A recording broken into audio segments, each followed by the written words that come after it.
Hello, everyone. Today is Wednesday, February 2nd, 2022. Tanzanite Bridge starts operation today, that is on February 1st. This article is taken from The Citizen. Excuse me. Construction of the new Tanzanite Bridge in Dar es Salaam is complete. On the stroke of midnight on February 1st, operations of the new bridge kicked off, allowing motorists access they have been waiting for. The new Solander Bridge has combined the characteristics of a girder bridge and a cable-stayed bridge to make it lighter. The technique enhances construction and economic feasibility, according to the builder. Works Minister Barawa had on Sunday, January, given the update during an inspection tour of the project, which cost 243 billion shillings, or $105 million. The minister further said no tolls will be imposed for using the bridge, which is open to all motorists. The Tanzanite Bridge was built by South Korea's GS Engineering along the Cocoa Beach coastline in Oyster Bay, stretching all the way to Aga Khan Hospital. The bridge connects roads linking Aga Khan Hospital with the Obama, Kenyatta, and Ture avenues, covering 1.03 kilometers or 0.6 miles. The project broke grounds in 2018. The new bridge is jointly funded by the Tanzanian government and the government of South Korea at 82.9% of the entire cost. It connects roads linking Aga Khan Hospital and Cocoa Beach, and it measures approximately 6.23 kilometers or 3.9 miles at a cost of 256 billion shilling or $110 million. With a 180 tonnage capacity, the bridge is expected to ferry 55,000 vehicles or thereabouts per day, and this is expected to significantly reduce congestion along the overwhelming Independence Time Solander Bridge. The old Solander Bridge was constructed back in 1929 and named after John Einar Solander, Tanganyika's first director of public works.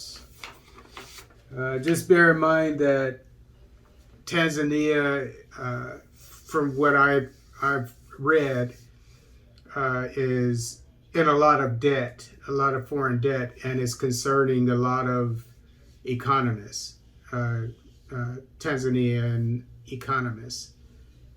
So, it's very. I always say that if African nations truly want to be independent, they need to pay off their foreign debts. Because with these foreign debts, especially from, I'm not talking about the African Development Bank, but I'm talking about the IMF, China, the World Bank, they come with stipulations, where you have to allow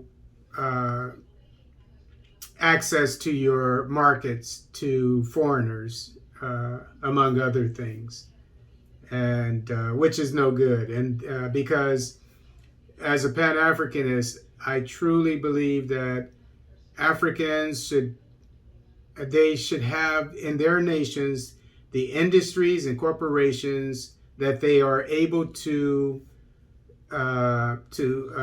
institute and maintain, as opposed to having foreign companies, for example, Uber, in their countries. Why not have Juber? If you're in South Sudan, you don't need Uber. Anybody can have an Uber company, so there's no need for it.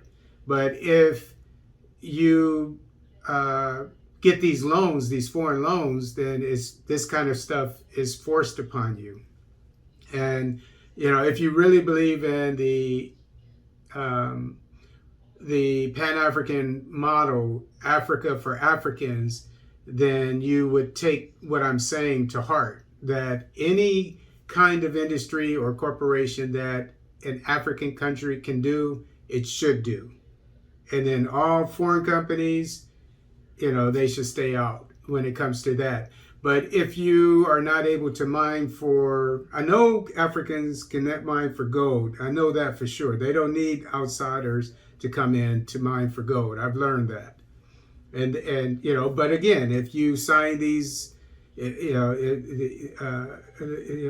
paperwork for these loans with China, places like that, then you're wondering why all these foreigners are in your country doing stuff that you could be doing. So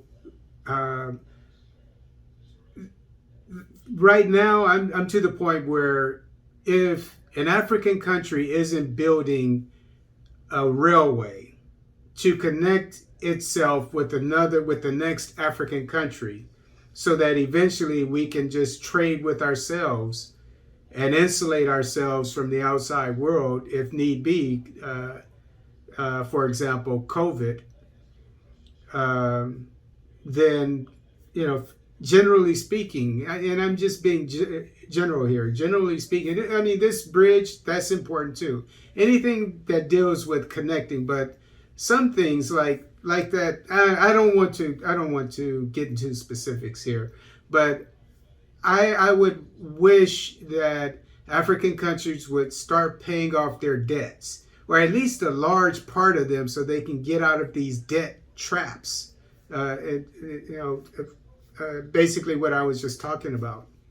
So it's good that they have a new bridge and that is connected to the hospital and the beach and so forth. Very necessary, 55,000 vehicles a day to use it. So it's obviously necessary.